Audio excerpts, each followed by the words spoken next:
As you can see, the temperature in here, just disrespectful. 45. With 5 sets of Nordic curl hinges. I prefer these to just up the straight up Nordic curl. Just because like when you have your upper body kind of hinged in a certain position, I feel like it really stresses the hamstring more. I feel like the Nordic curl without the hinge is kind of more like tendony. Like I feel it more in like the backs of my knees and like my tendons more than like my hamstring muscles. So that's why I usually just opt to go for the hinge. So really quickly, I have a pretty sick gym setup. I'm very happy with what I've accumulated over time, even though I sold basically all of it when I thought I was moving to Alaska. That's a story for another time. But anyway, I always try to like thrift because, I'm not rich. I don't have a lot of money. So I've spent the most amount of money actually on my leg machines. So what you'll see here, this piece right here, this is the, it's called like, I don't know, the Nordic Bench V2 or something like that. It's by Tib Bar Guy. This thing is fantastic. I use it all the time. Back extensions, Nordic curls, hip thrust. There's a million exercises you can do. I think this was like $400. That was new that I bought. And then of course my hack squat, leg press, leg sled thing. That was expensive. That was $1,000. I really enjoyed these two pieces, and I really couldn't find a cheap version of these, so it was worth it to me to kind of pay for these. But for everything else, like quick gym tour, I've had this power rack that I got at Dick's probably 10 years ago. I think it was probably like $200. This bar, it's a regular cheapy Olympic bar. That really wasn't much money. These bumper plates, I've had these for like, again, a decade. They're from Rage Fitness or something like that before they were kind of bigger. They were not really very expensive. This upper body machine, this Marcy Pro. Facebook Marketplace is going to be your best friend if you're trying to find a home gym. I think that was like $200 or $300. A lot of times people buy these with the intention of like, oh, it's going to be an all-in-one. I'm going to use it all the time. They never use it. It just sits there. And then I come over and dismantle it and take it for super cheap. Exactly like PowerTech. I've had a PowerTech one before. They're exactly the same. I've mentioned this a couple of times, but like the Bowflex Select Tech 52.5 dumbbells, excellent.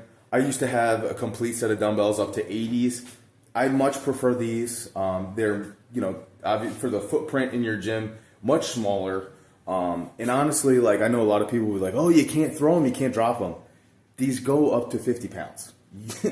If you can't hold a 50-pound dumbbell in your hand and put it down gently, then like, I don't know what to tell you. I never throw dumbbells. You don't have to throw dumbbells. And honestly, if you were going to, like if I'm using like, I don't know, like over 100 pounds on like the presses or something like that, I'll just set up my crash pads. I have these 2 crash pads, that I use for Olympic lifting sometimes. And you just put them on the floor right next to you. So you just put it down. No big deal. So that's just like a little quick gym tour. I got the sandbags here. With my hip, I'm really not doing any sandbag stuff because it's all hinging. So I'm really not trying not to aggravate that. Obviously, I have some specialty equipment. Like obviously you got the landmine here. These Dopa bands were quite expensive. I'm not gonna lie. I really wanted them though. They're really great for like warm up and stretching and like getting blood into the muscle. I have like some stuff from Kensui Fitness, like these little ramps. This is like a new acquisition, the safety squat bar. Obviously I have a Swiss bar, I have a trap bar, I have a fat bar. I've had this bar for almost 20 years. That's like an original York barbell. That's the bar that I call the Slickster. It's got absolutely no grip on it. I like to use it for deadlift and stuff because I like to like work on my grip. We have the Tib machine bar over there. Obviously, we got the old school calf. We have the whatever that is, the fly fly machine hookup for the PowerTech machine.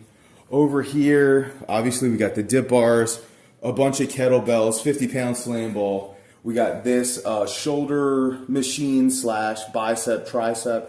This is really nice. It's expensive. It's by Nicolo. You can get them online for like, I think 140 or 150. A dude on Facebook Marketplace sold me that for $30. They just want it out of their house. Then right here is like my little combo bench press, leg developer. And pretty much I only use that anymore for hamstring stuff and leg extensions.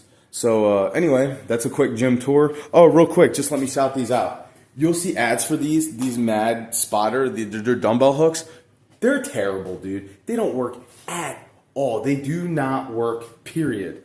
Like, I'm a really strong presser on dumbbells especially. You know, I can dumbbell shoulder press 100-pound for reps. I could probably dumbbell bench press like 120s, 130s for reps. Trying to unrack that thing off a bar or whatever, it's not even worth your time. Look, if you can't roll the thing up to your shoulder, just go lighter. Do more reps. Anyway, I'm talking a lot. Let me get into this workout. First exercise up, we're going to do the Nordic curl hinge. We're going to start at 30 degrees, and then we're going to try to take it all the way down to no degrees, see if we can squeak out a couple of reps there. Let's do 10 to 12 on this. This is a straight up Nordic curl hinge with that's completely flat, so no degrees. I have a feeling I'm going to get 10 to 12. This will be a PR for me.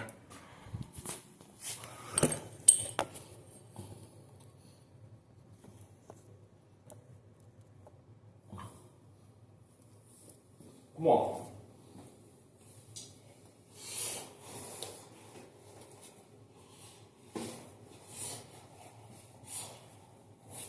Okay.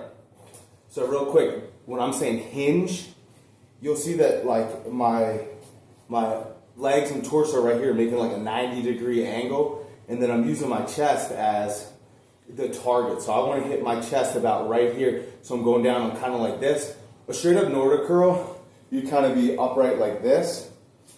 It kind of strains just like my lower back, and again, I'm trying to feel it in the hammies, and I feel that more in my knees than my hamstrings. But when I get in this position, right, the hamstring is flexed right here, and then I can just go down and pop up. So let's get to it.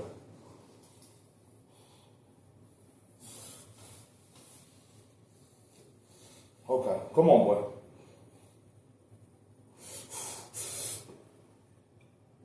Ah!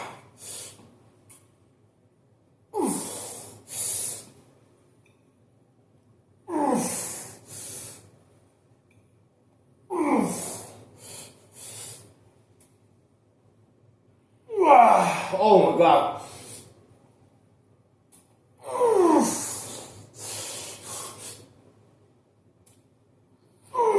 One more. Come on. Oh. Ah. Oh. Oh. Oh. Oh.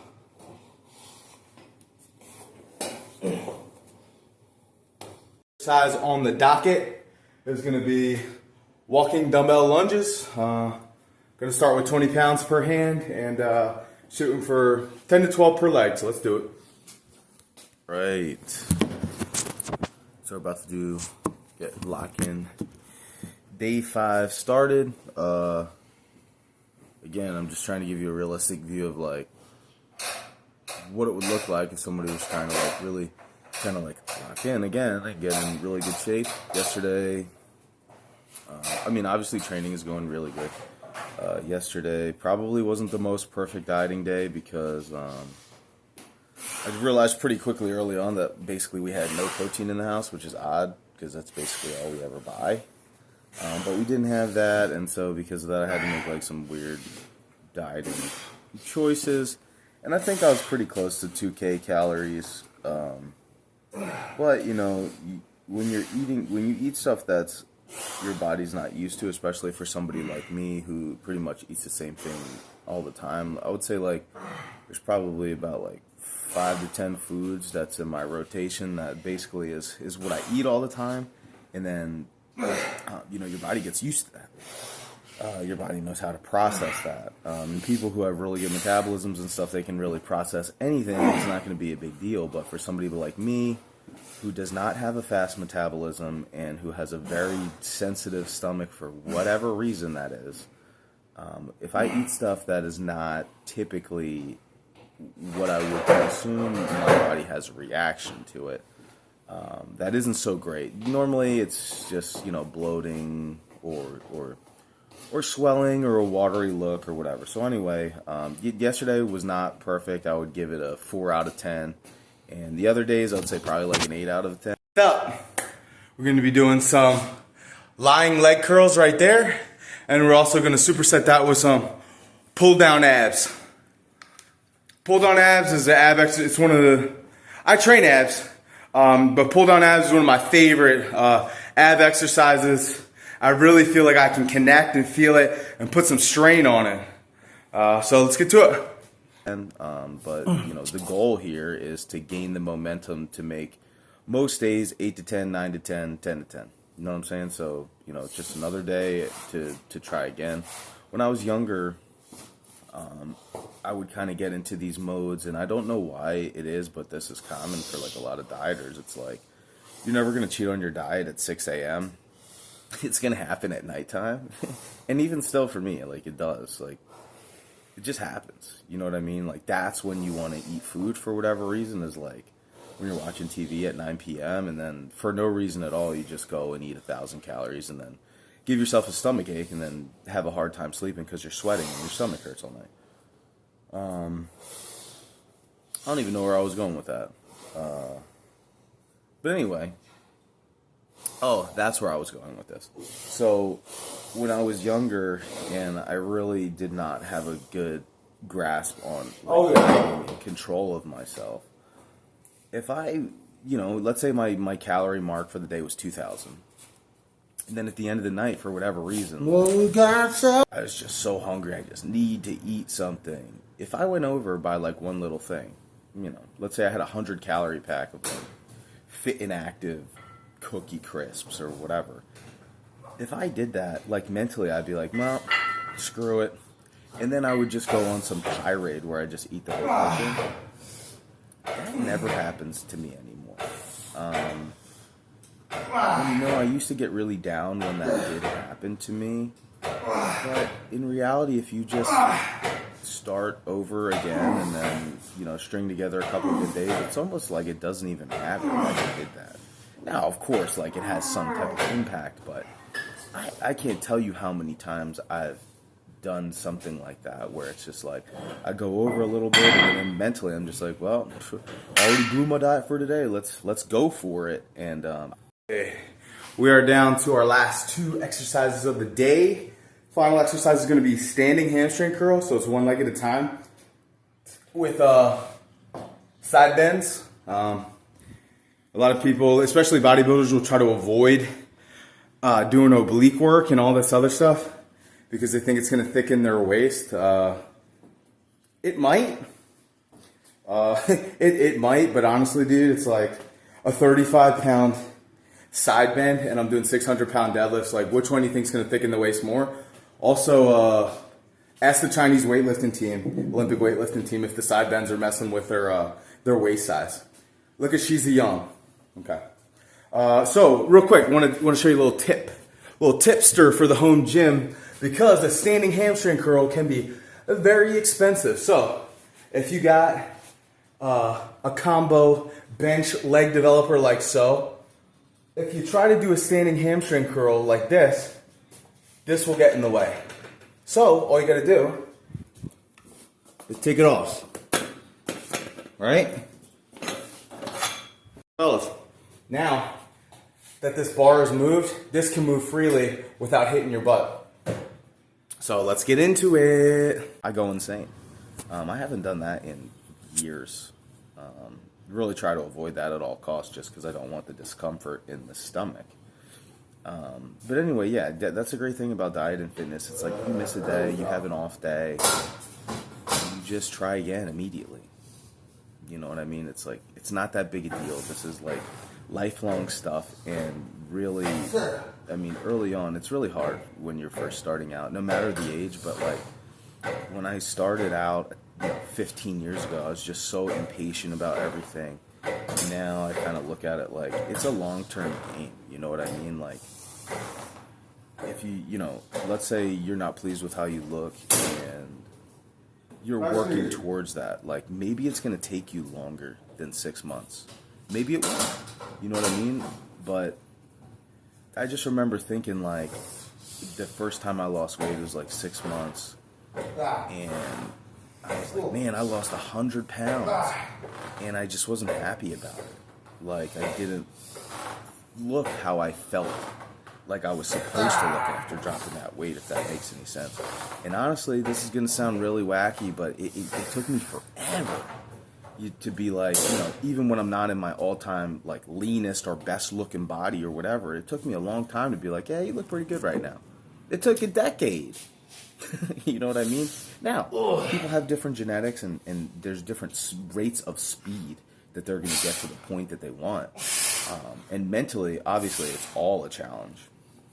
As soon as you start working out, it just seems like whatever the insecurity is, too fat, too thin, too small, too big, it's just going to hang around with you for a really long time, and it's up to you to kind of reconcile that. And I don't think that happens quickly. It happens over a really long period of time, but I just remember the impatience bothering me, and now that I'm, in my 30s, I just look at it like, well, man, I'm on a really good trajectory right now. I can't wait to see what I look like at 40, because it's going to be even better. So that's just my little moment of wisdom before I pop into this workout. This is day 5 of the lock-in. We're supposed to do... So I'm running the 5-3-1 and then... One more comment on the thick waist thing. You know your own waist. Freaking just look at it, right? I've had a thick waist since the start. And, when I did bodybuilding contests, and even now, I can manipulate the positioning of my legs and torso to make it appear like it's smaller. Guys, it's not smaller, dude.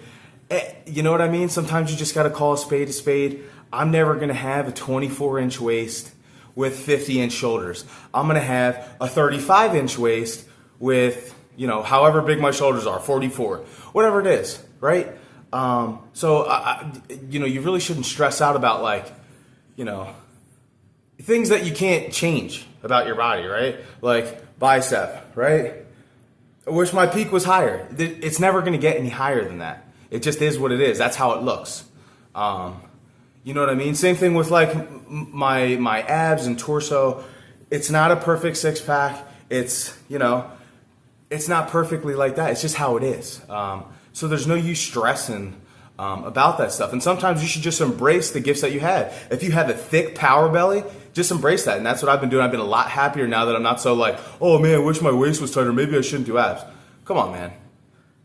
Just chill out. Jay Cutler high volume program congruently.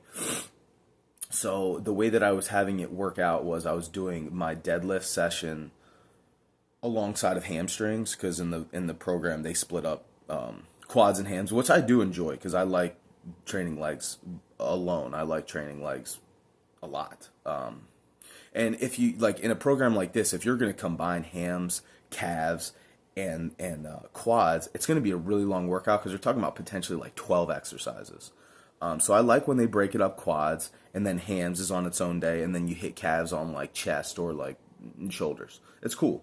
But anyway, I've had a really, really, really bad tweak, in my hip, lower back on the right side. It's really been awful, and it will bother me when I'm doing nothing.